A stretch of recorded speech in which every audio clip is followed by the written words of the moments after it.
All right, great. Well, thank you everyone for joining. Really appreciate you taking the time to participate in this webinar. We are really excited to have you here today. And today we're talking about something that's been pretty hot on topics, on minds, folks that we've been speaking with, as far as building trusted partnerships with Agentic AI. I'll be your host today. I'm Malik Sultani. And we're going to be covering a few different topics: understanding agentic AI to kick things off, building practical business first AI partnerships, the human side of AI partnerships, and then Q&A at the end. And just want to let everybody know that the Q&A is open. Feel free to post your questions. We'll get through them towards the end of the webinar.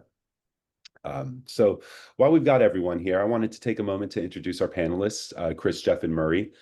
Chris is our head of AI and innovation. He brings about 25 years of application development experience in architecture, focuses a lot on the innovative technologies like generative AI, machine learning, and blockchain, and also joined by Jeff Smith, who is an architect that brings over 25 years of experience in software solution design and implementation, who's definitely going to be adding a lot of value to our conversation. And last and certainly not least is Murray Ray, our software industry consultant, expert with over 30 years of building and leading forward-thinking products, product development, and professional services teams. Takes a lot of pride in implementing software for customers and actually enjoys using it as well. So we've got a lot of experience, about 80 years of combined experience. So we're really excited to be able to hopefully shed some light and create some perspective on this topic right now. Again, just the Q&A is open, so feel free to post any questions at any point. All right, and to get started, as I'd mentioned, there's a lot of talk about agentic AI, and it's not always clear what's meant by this. So as we kick things off, I think it would be great to just level set with the panelists on what do you guys actually mean by agentic AI? Like, what does that mean to the layman individual as well, and of course to everyone else on the call?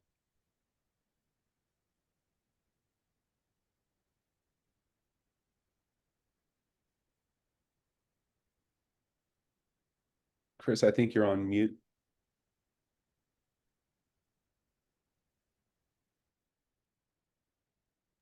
Yeah, of course I am. It has to happen at least once, right?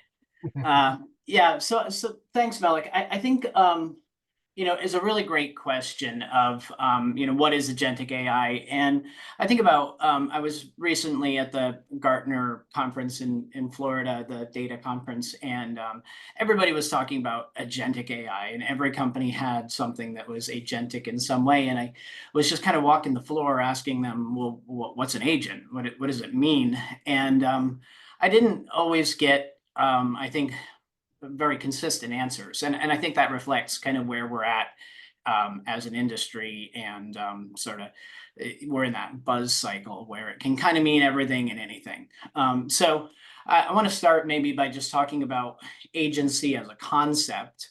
And so when we talk about agents, we're talking about them because they have agency, which, if we look at it from a sociological standpoint, is an individual's capacity to act independently and make choices that shape their life and the social world around them. And I think there's a really good analogy there in terms of what we're trying to say about agentic AI, which is that it's been given some amount of agency, some ability to act independently, make choices, and shape the world around them. And maybe a more formal definition, we could say systems that autonomously pursue goals, adapt to changing contexts, and interact with their environments over time. And they employ tools like reasoning loops and persistent memory to simulate purposeful behavior.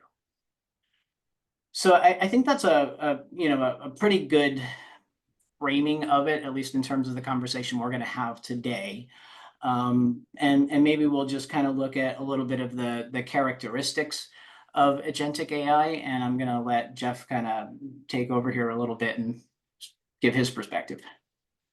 All right, I'd like to tell you a story about a global aid organization called Civitas, which created an AI solution named Navia to help in disaster zones. And at launch, Navia dazzled everyone with drafted supply chains, supply plan, sorry, dispatching drones, answering questions like a pro, fast, fluent, seemingly brilliant. However, Navia was running on simulated agency, a fancy combination of language modeling, short-term memory, and API orchestration. It sounded goal-driven, but wasn't really. When conditions shifted, for example, it couldn't adapt. In one mission, it effectively routed medical supplies, but it did so to clinics that had already been evacuated. So Civitas was sent Navia back to the drawing board, rebuilt it, and V2 brought some significant changes. It brought persistent memory to hold goals across time, flexible planning to handle uncertainty, and real-world feedback loops so it could learn and adjust. Most importantly, though, it was given alignment scaffolding, that is value-based guardrails that ensured it understood what Civitas stood for: equity, dignity, and human life above all else. It was at that point that Navia stopped just performing and instead started partnering. Simulated agency looks impressive, but real trust comes from continuity, adaptability, and a shared purpose. That's the foundation of true AI partnership. So as we explore what it takes to build real partnerships with agentic AI, Navia's experiences should remind us of a couple key concepts, and that is trust isn't built through performance. It's built through purpose, alignment, and sustained collaboration. Yeah, that's great. And I think maybe I want to poke at that a little bit and say, are we really there? Are we at a point where these tools are really able to act independently, to have persistent goals in memory, to sort of understand context and subtext and make those adaptive decisions? Or is that sort of still optimistic? I think it's realistic. We're on the cusp of all this starting to unfold before us. These characteristics that we've talked about have evolved over time. So back in the from the 50s to 2000s, tools were deterministic and very rules based, and then over time through the 2010s and most recently now to the 2020s and beyond, agency is coming of age. All of these characteristics have evolved to the point of being available. They're not widespread yet, but it's coming, and I don't think there's much of any ifs, ands, or buts about it. Yeah, I would agree. I think, if we're looking at this timeline, we're somewhere between autonomous systems and this future state. Interesting sort of items to look at there as far as we're at a point where multi-agent capability exists, where you may have multiple sort of self-organizing agents that handle certain tasks, or in a chat scenario, you might have multiple sort of agents engaged with end users. But we're not at the point really of embodied AI or physical AI in really meaningful ways, and certainly not self-reflective and value aligned. And so I think that's where we're going. That's the next step, is making these things really sort of understand the human side of this equation or this conversation that we're having. And I think that's kind of maybe a good sort of segue into sort of where we're going and what we mean by a partnership.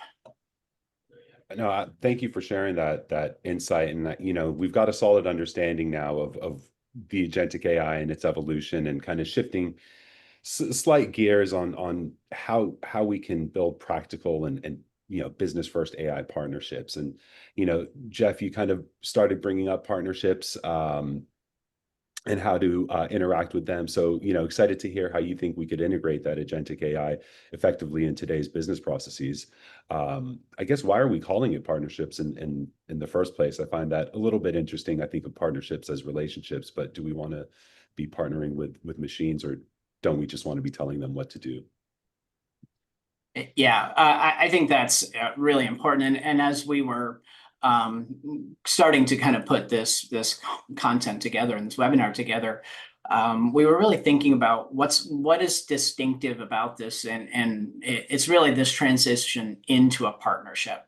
So if we think about the agency that we're giving these systems, we're expecting them to act in autonomous ways and sort of act as humans, right? And anytime we're working with humans, we're partnering with them in some way. And so I think that's the best sort of model for approaching this, is that we should have a working relationship, and we should recognize that there are human strengths: judgment, values, domain knowledge, understanding subtext and context and nuance. But AI has capabilities around data processing, automation, speed, of course, and pattern detection. And so combining those allows us to be much more effective than either could alone. And I think having that mindset and that approach to the problem space from the start means you'll have much better outcomes than just treating it like a machine. And so that's kind of why we think about it as a partnership. And to that point, if we look at sort of what are those components? So of course we've got mutual contribution, which we just talked about. Humans bring the context, ethic, strategy, and judgment, but AI has speed, scale, memory, etc. Shared autonomy, I think, is important because we give these systems degrees of independence, but of course within boundaries. And I love to think about this. My kids are not of age to drive a car, and with good reason, I don't allow them to drive my car. And it's sort of a similar thing where we have to recognize that we're giving autonomy within the realm of what they're actually capable of, coupled with looking at the risk factors involved and the likelihood of success. So that autonomy is a critical part of it. But then we should look at ongoing adaptation, and that these systems should learn, and we should be building reinforcement learning mechanisms into them, but also those mechanisms should extend to the human side of it, that we learn, we evolve, we change the way that we approach them, and so that way they continually get better. And then, of course, goal alignment. We need to make sure that the system is aligned with our goals, values, and business priorities. And some of that is, a very deterministic thing where we just give it strong guardrails. But other parts of it can be a little bit more probabilistic, that we want it to have the same sort of cultural alignment in terms of engagement with end users. And then, of course, lastly is trust and transparency. And so nobody from the human side of this equation is going to trust any AI systems unless we have strong transparency, accountability, and mechanisms to sort of fix any kind of failures that we might have. So with that said, Jeff, let's talk a little bit about some strategies for this. Yeah, so like a jazz ensemble, which blends improvisation and structure, this is really about making sure that the music kind of works in practice. Building an effective AI partnership means being just as thoughtful about the backstage as the spotlight itself. So we start by choosing the right use cases. This is really important. These are repeatable, data-rich workflows.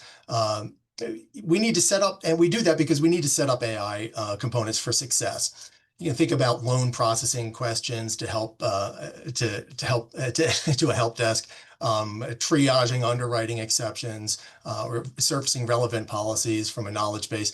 These all accentuate existing processes. But scale demands strong guardrails, and that means embedding oversight and auditability and interventions into a system design. So just as you wouldn't give an intern full control over, for example, loan approvals, you shouldn't deploy autonomous AI without limits that are tailored specifically to the risk associated with their behaviors. Continuous learning is essential. AI is most definitely not fire and forget. It should evolve through feedback and monitoring with humans in the loop throughout. And that's we do this, we want this so that we can refine strategies as real world conditions change. Also important is to build internal trust first. Before AI earns trust from clients or regulators, it's got to earn it from your own team. So quick wins with transparent communication and early successes help reduce associated friction. Readiness isn't just, oh, go ahead. Very good. I was just going to say, I really agree. And I just wanted to sort of bounce off a risk. It's probably the most important thing that we can think of when we're giving these systems more autonomy is we have to balance it with risk and we have to right size it.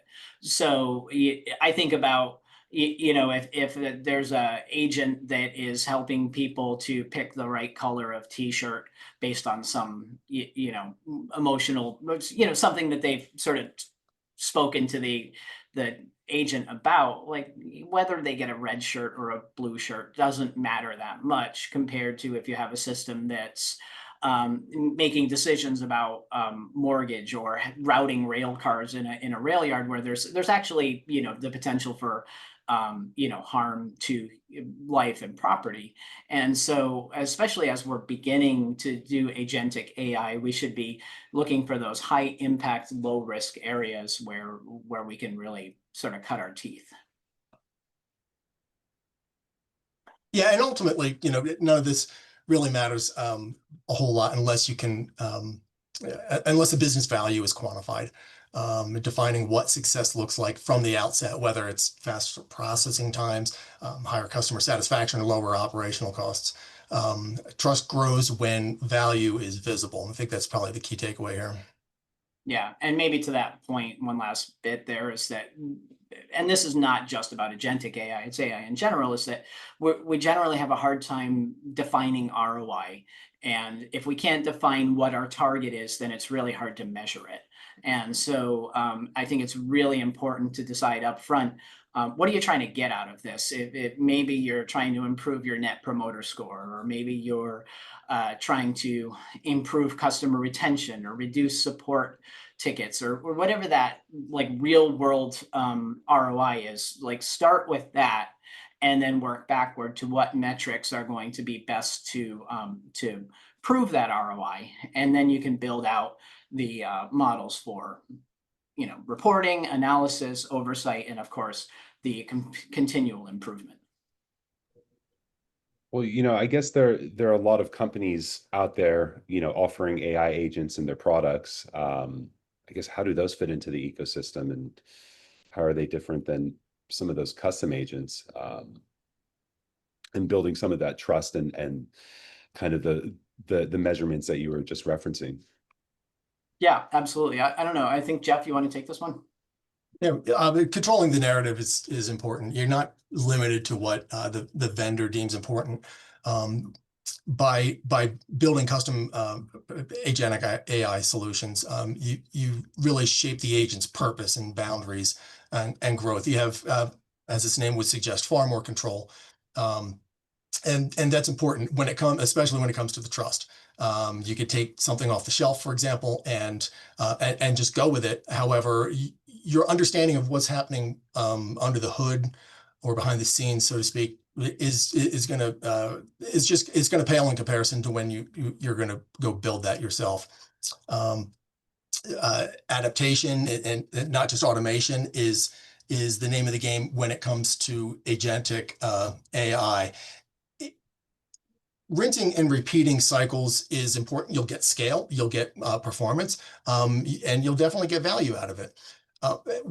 However, that automation is static, if it contains, if it's based on data that changes, your resulting behavior won't necessarily change, or change in dynamic and applicable ways, ways that are aligned to other metrics, for example, that are aligned with your business purpose, mission, and so forth. And so having the ability to adapt to those kind of changes is significant. And I think, I don't want to minimize the value of agents within SaaS platforms. I think they have a place and they can be valuable. If there's, an agent within my CRM system that's responding to, customer support tickets and doing sentiment analysis and maybe is empowered to provide some discounts or something like that. Those are really valuable and can be drivers of efficiency. The challenge you're going to have with those is that they're always going to be very domain specific. If you're on Salesforce, it's about whatever Salesforce is doing for your organization. And same with Workday or any other large SaaS platform, because they're all introducing agents. The agency is going to be largely about that domain. And so when you think about enterprise integration, it's a bigger system. And so we might need to talk to various databases, or we want to have some communication with our ERP system so that we can help people, in terms of logistics or ordering or knowing how much stock you have of a product. And maybe that factors into the way the agent engages with people in the CRM system. So, having that broader ability to integrate and design agents that work against multiple systems in your enterprise is a more sophisticated mechanism. And so that's just kind of what we're driving home, is that there's assistants or agents that are narrowly scoped to a product, and then there's larger scale agency in your enterprise or your organization. Yeah, you're just not going to get the same amount of specification, customization, and behavior, ultimately behavior that's tailored to your organization, your culture, your people. Right. Absolutely. So I guess I'm not going to lose my job then to AI. I don't have to worry too much about that. Well, I mean, maybe your job. I think mine's safe, but I'm not sure I can promise anything for you. But I think that's a great point, and we're all saying it in some way or another, right? We're saying, hey, is this thing taking my job? Am I going to have a job next week? And I think that sort of drives into the human side of these partnerships. And the first thing we have to think about is, what's the difference, right? Why aren't these systems just running our business? And I think I love this quote, and so I'll just read it here, that emotions are essential parts of human intelligence. Without emotional intelligence, AI will remain incomplete. And I think that's really true, in the sense that we understand not just feelings, but the sort of the nuance of communication. When I'm speaking, you're interpreting my cadence and my rhythm, my volume. All of these things imply intent and subtext that AI can't really infer. And similarly, it doesn't have an understanding of our value systems, or what rightness is, or correctness, or these other sort of value systems that we put in place. And so this is why it's really important for humans to continue to be in the loop, certainly in the near term, because we have to bring that capability to bear in these systems, and that's going to help prevent failures and ensure that they work really well. Maybe there comes a point where these things are much more able to understand human subtext and emotion and values and drivers. But in the meantime, we have to supplement that. So with that said, we can look at maybe some of these, what are these human concerns? And Jeff, you want to kind of run with this? Yeah, absolutely. I never thought that my college work in psychology and speech communication would come so poignantly into play as it is these days. The human concerns around and building confidence in AI solutions, in agentic AI solutions, is significant. And as AI becomes more pervasive in our lives, trust becomes really a cornerstone of adoption. Yet human concerns, ranging from loss of control to ethical misuse, create a real friction that's tangible, it's palatable, and is certainly something, therefore, that needs to be addressed. Building confidence in AI isn't just a technical challenge, it's a relationship challenge. So to earn trust, we need transparency and explainability and human-centered design. So first, human concerns. You see them listed out here. I guess I'll just maybe address a few of these. Before trust can be built, concerns really first need to be acknowledged. When people express hesitation about AI, it's rarely about the technology itself. It's more about what it means for their control, their clarity, their fairness, and future. These concerns aren't irrational fears. They're rooted in very real risks, and past experiences with opaque systems, unaccountable outcomes, and shifting power dynamics all come into play. So And I want to bounce off that for a yeah. second there, Jeff, because I recall I was talking with I forget what was one of my colleagues, and they had done some machine learning work around trying to find predictive elements of risk in financial transactions, and 100%. in particular, they were looking at loans and things like that, and credit, extending credit to people, and they had found that certain demographic data was highly predictive in certain circumstances. And that could be true, right? That certain geographic regions or certain other demographics could affect the risk profile, but we as humans understand that that's inherently unfair and biased, and we can't leverage those type of factors in our decisions. And if we have a situation where a system is operating in an autonomous way that could allow it to make decisions that are in some way biased or unethical, that's a huge problem, and people are rightly concerned about that. What a great example. I think that might speak to just about every one of these bullets. At its core, I'm looking through the list here. So there's the issues of ethical misuse and accountability, but I think what most deeply resonates to just about everyone is that at its root, the loss of control. When you have these tools, these models that are acting based on, that are capable of acting on these facets of data, it's at its very heart, it's a relinquishing of control, and that is not something that we give up very easily. It's kind of at our nature, especially as software developers in the software industry. X and Y go in, and A and B come out every single time, and that's just not necessarily the case anymore. It's all based on probabilities. Absolutely. Well, let's look at maybe ways that we can ensure that these systems can work independently and responsibly. And I'll just kind of let you run with this one as well. Yeah. So as AI systems become more agentic, capable of acting and increasing independence, we face a fundamental design challenge. How do we balance autonomy and accountability? Autonomy and responsibility can't be afterthoughts. They need to be co-engineered from the ground up, and that's why architectural guardrails are essential. Not just technical safeguards, but value-aligned mechanisms that shape how the system behaves, escalates, and learns.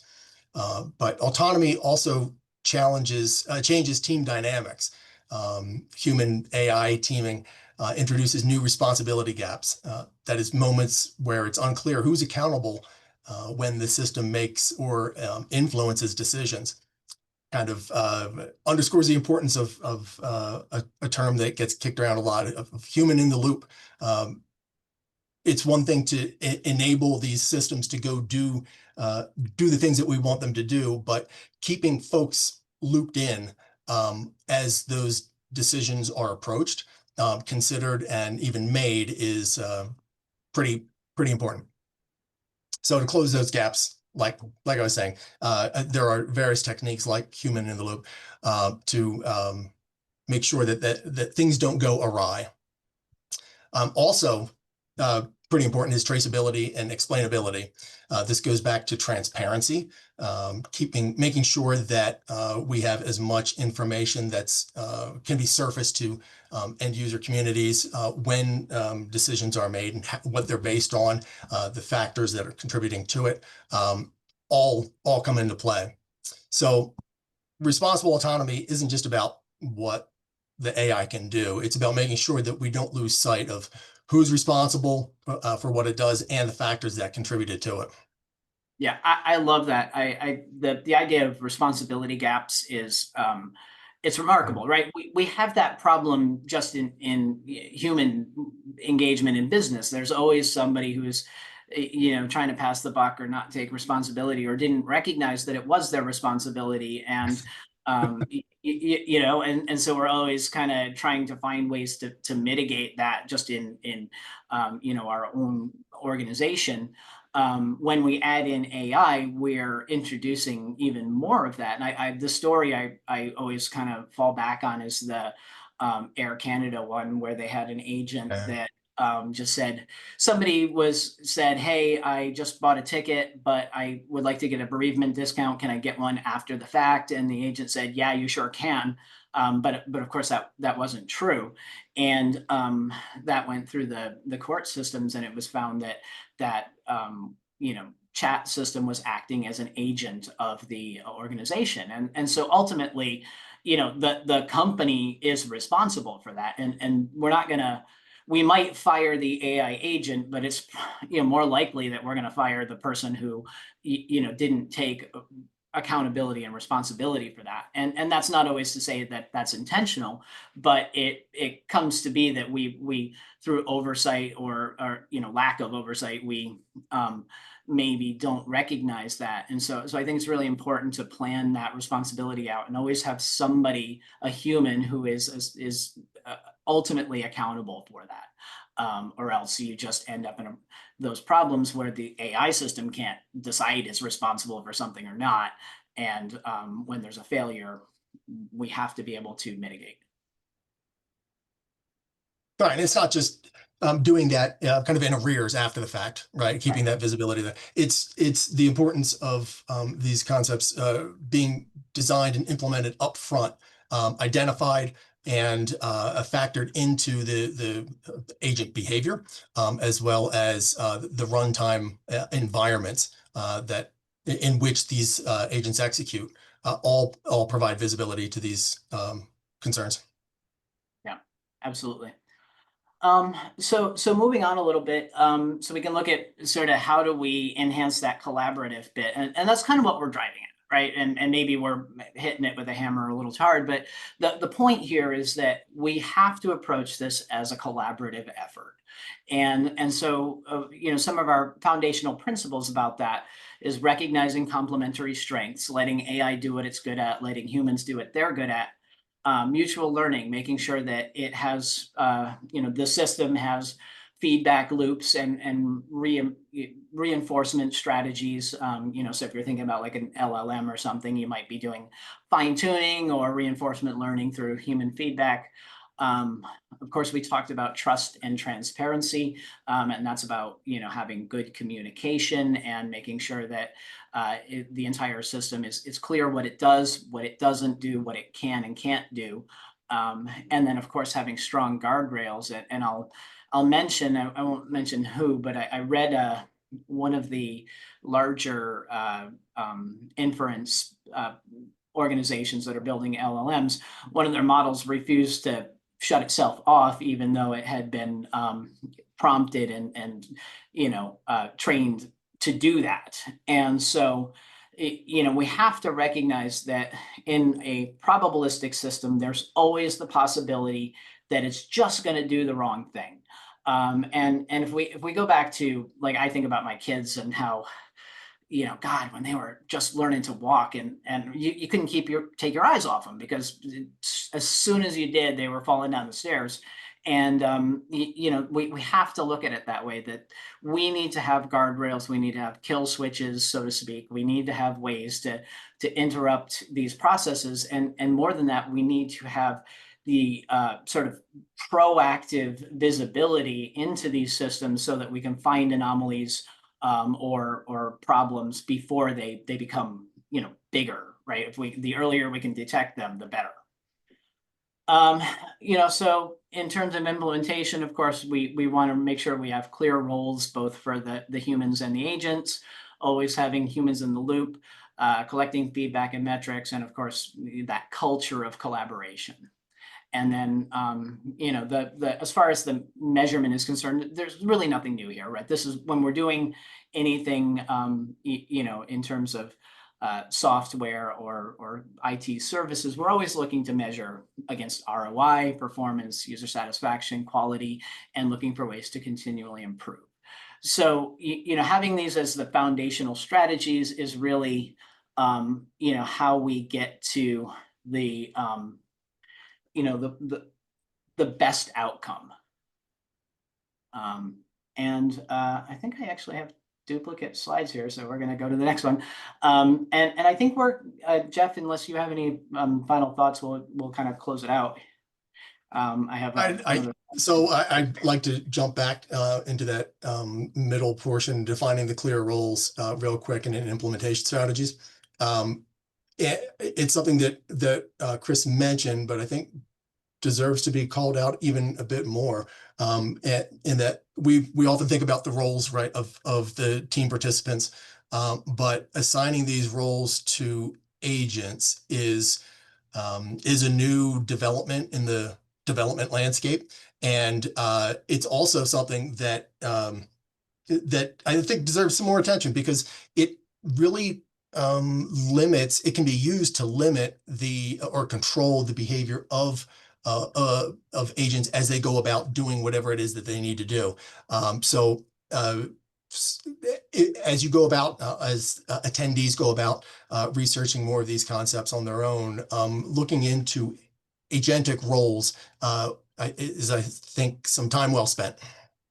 Yeah, and I love that. I think, not to get maybe too technical, but just from an implementation standpoint, there's a sort of a mechanism for declarative roles in agency, which is to say that you can build really small task-specific agents that declare what they do. I'm an agent that translates from Spanish to English. I'm an agent that calls to an MCP service to get some RAG data. Whatever the agent is doing, you can really declare its role, and that's going to help in terms of when they're starting to self-organize, when they're making decisions about what's the next step in the process to achieve the stated goal. Having those sort of clear roles and declarative roles is really going to be helpful to help for them to be self-organizing. All right.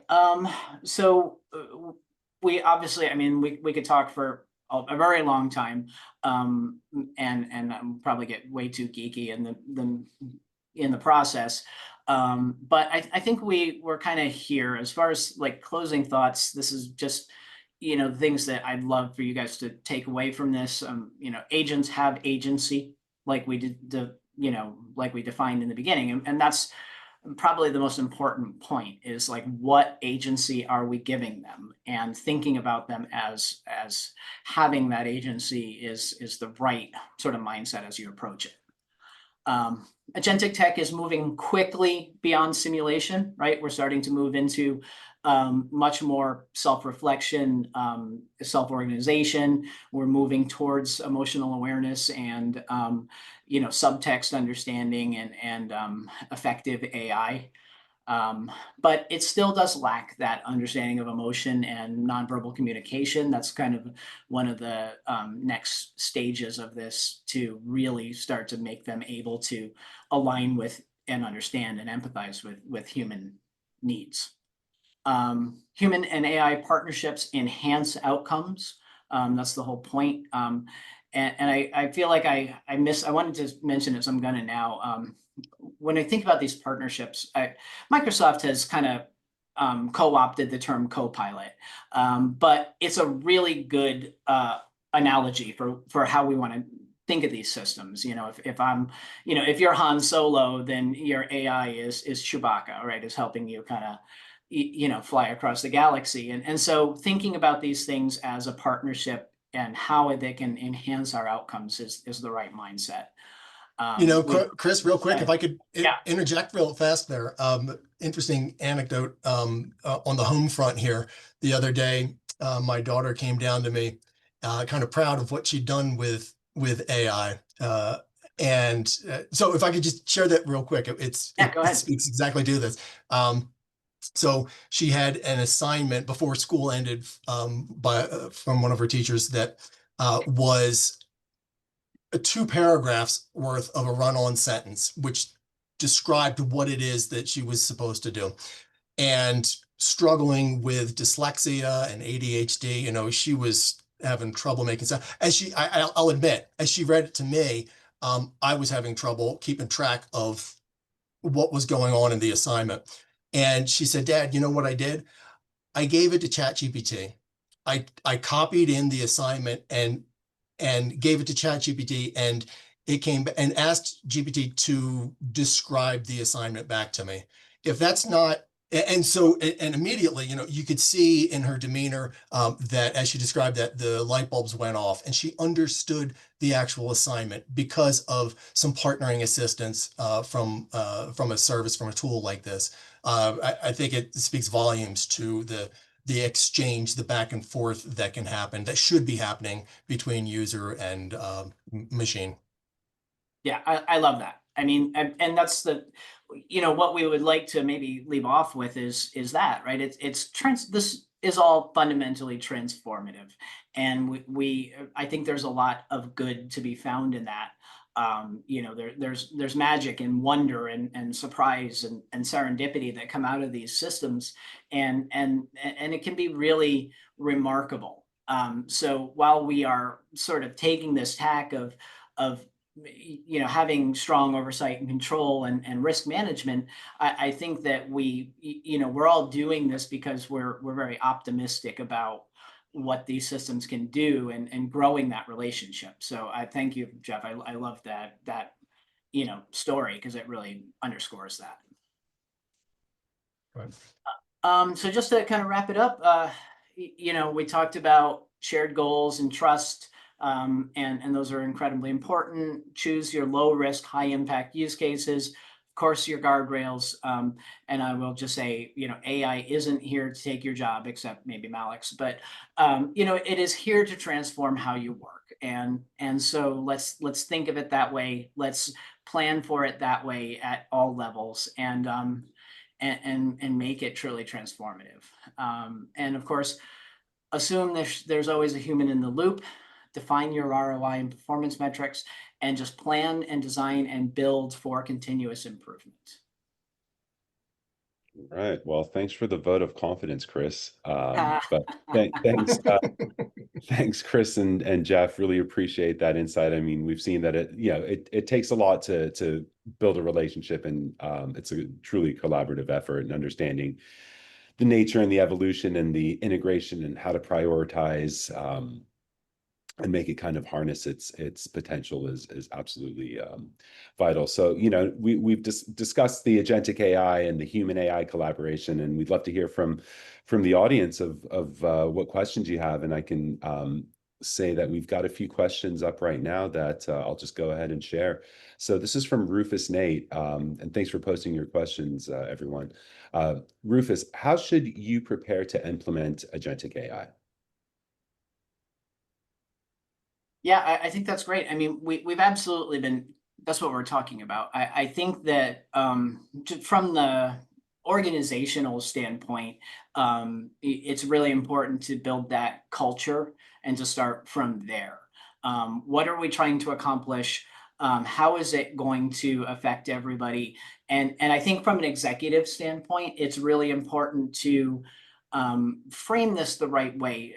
I have spent a lot of my career essentially making people redundant by writing software that takes their job essentially. And it's always been a sort of a frustrating challenge. And what I want to say to that is that what we should be thinking of is how can these systems free people up so that they're able to provide their full attention to their highest value tasks, right? Because so many people are stuck in just, I've got to update this spreadsheet every week because it's critical to the business, but it's tedious and it's not the highest use of me, right? So let's think about that culture and build that out. The next step is, of course, identifying those low risk, high value targets. And then the next step from there is really the sort of the technical side of it, understanding, what aligns with your tech stack. Do you want to build or buy? And really sort of digging into that. And I think before you make any of those selections, you need to think about what metrics you're trying to meet, what your KPIs are, and always tie that also to cost, because when we're talking about AI systems, frankly, depending on how you build it, there can be a hockey stick of cost that's really difficult to anticipate. And so thinking about that ahead of time, and really, what we're suggesting here is a lot of due diligence, because once you get into implementation, it's harder to walk that back. And so that's where I would suggest you start, is really just building that culture, building those metrics, creating the design that targets specific KPIs and metrics, and then move on to the technical side. Thanks for that. One thing I think to add to that would be I'd like to add to that is a precursor step in the business readiness. There's a data readiness step. There's assessments to be made initially, and to make sure that the organization, the team, the customers for that matter are ready or in a position to receive this kind of a technology implementation that can go a long way. I think that's really important, and I maybe glossed over it. I mean, again, at Gartner, every other booth was talking about data oversight and governance and data management and Awesome. Semantic modeling. And so it is really important to think about, does my data support my mission for AI, and what do I need to do to get it there in a way that's safe and performant and reliable? And that might mean, bringing it into a data lake or some sort of graph database or something like that. And so that preparation part is really important. Thank you for that. Hope that helps, Rufus. And next question, Jackson Roberts. Thinking about autonomy, what are some of the architectural guardrails that can be put in place to prevent AI failures? Jeff, you want to start with that one? We've mentioned human in the loop already. That's one that's really commonplace. You'll find that in all sorts of literature out there. What we mean by that is humans actively supervising, validating, overriding AI decisions, keeping folks involved in each step of the way. There's so many benefits that come from that. We also talked about role-based autonomy, where AI solutions are granted different levels of independence based on their role and task sensitivity. There's also tiered risk protocols. That's where you assign oversight and safety measures based on the risk level, similar to the role-based autonomy. An interesting application of that's called red teaming is to once you have the product, or as the product's being developed, is to assemble some folks to deliberately try to break or manipulate or exploit the AI system. That's another one. The canary deployments, fallback policies, it goes on and on. All of these things can be looked up for definitions, and a good deal more material that we can cover in this kind of a chat. Yeah, another piece that we should always look at is what services are available to help with that. So, for example, if you're on Microsoft Azure and you want to spin up like an OpenAI LLM, it by default spins up their content safety system, which provides sort of review of inference. asking for things that it shouldn't, and you can sort of define what the language scope of that is. And so look for services that can provide those sort of proactive measures for preventing failure, so that you can have a higher level of confidence that it's acting appropriately. Another piece we might think about is anomaly detection. So the best example of this I can give is when you go on a vacation and you use a credit card and you're in a new zip code, and suddenly you get a text saying, "Hey, this credit card was declined because we don't recognize this area," and so you got to text your bank and say, "Yeah, I'm vacationing," right? And so that's anomaly detection in a really great simple form. So let's think about, can we design reports or agents or real-time sort of monitoring systems that can flag anomalies within a process and allow a human to get in the loop to engage with it. Great.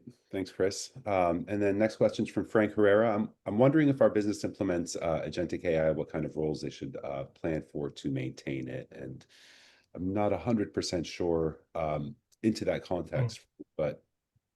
Well, I mean, I think I can take a stab at it. It's obviously you need the sort of architectural side of it and the implementation side. But if we're assuming it's sort of in steady state, I think one of the most important components is, for lack of a better term, we'll call it sort of model curation. And this is particularly important with generative AI systems where you may have a corpus of content that you want it to work against. And so it's really important for somebody to be continuing to fine tune that, refine the content.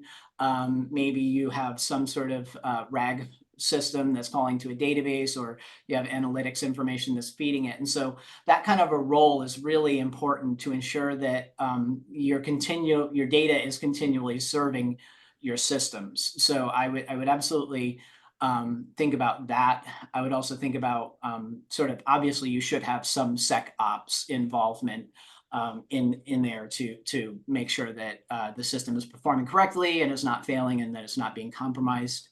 And then beyond that, I think it becomes that business, we'll call it a BA type of role of looking at, is this system serving our needs? Is it meeting our ROI and our KPIs, and sort of designing that path of evolution. During the implementation phase of these kind of projects, I think, especially, I guess, considering in respect of the scale of the implementation, organizational change management may become a very important role, something that should be considered too. Yeah, absolutely. All right. Great. Now moving on, and I'm just going by timestamps because I've noticed there's a couple questions in the chat. Rufus, thank you for your feedback. By the way, your question was, what might implementation look like for Agentic AI? Yeah. Jeff, I'll let you take this one. You're gonna. Yeah, implementation is going to consist of several aspects. We talked about use case identification and the importance there. Obviously, the design and orchestration of the agent is going to come into play. Integration with tools, other APIs, services is another factor. Important to agentic solutions, memory and context management is pretty critical, as well as feedback loop setup. Let's see what else would be. Okay, or I want to bounce off of one of those. So orchestration, if we're thinking really technical, it's important to pick a platform for the orchestration of your agents. And one of the ones that we use a lot in code is Semantic Kernel, which is a Microsoft sort of open source library. There are plenty of other options. LangChain is very popular, especially in the Python world. But there are, of course, other products that do that. So you're looking at systems like Able or Snowflake or some of these other ones that have platforms for orchestration. The important point there is that you need a layer that is a sort of combination of deterministic and declarative coding and probabilistic, like inference-based routing and organization. And so there's plenty of them out there. It's important to pick one. All right, cool. This question came through the chat from Amindra. Can you share any example of agentic AI use case in banking regulatory space? Yeah, that's a great one. I think you know, when I think about finance in general, of course, there's huge risk, right? And we don't want any system making final decisions that are going to incur financial risk. You know, if you're doing underwriting or making loans or any of those things, of course, you don't want it to be in a position of authority or autonomous responsibility. So in those use cases, I think about anomaly detection and automatic repair of those. So you could build an agent that, you know, maybe detects some fraudulent transaction or potentially fraudulent transaction and routes it. Maybe it automatically adjusts that transaction to a hold state. It alerts somebody, and then it, depending on the severity of that anomaly, it may do some escalation, right? So think about those sort of places where you know, there's either a high volume of manual effort, or there's a place where it's really hard to get visibility into failures in a business process.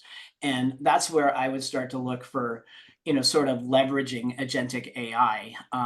You know, maybe you have, if you're a bank, you have some sort of a customer onboarding process where they need to, you know, it needs to go through multiple steps where there's maybe there's a credit review, and then there's a you know, onboarding of their login information and account information and whatever those things are. If there's places where you're doing manual repetitive work where it needs some ability to have some, we'll call it creative decision making, those are places where I would be looking to implement these type of systems.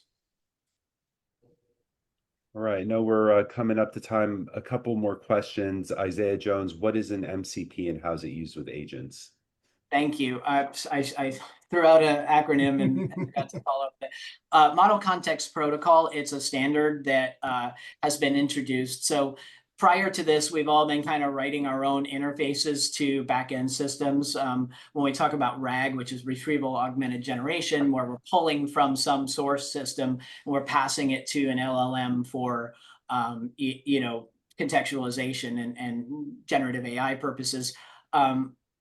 What MCP is doing is giving a standard for that interchange, and organizations are starting to align their tool sets and their models to call these against these protocols. And so we would expect that to become the standard for interchange between AI systems.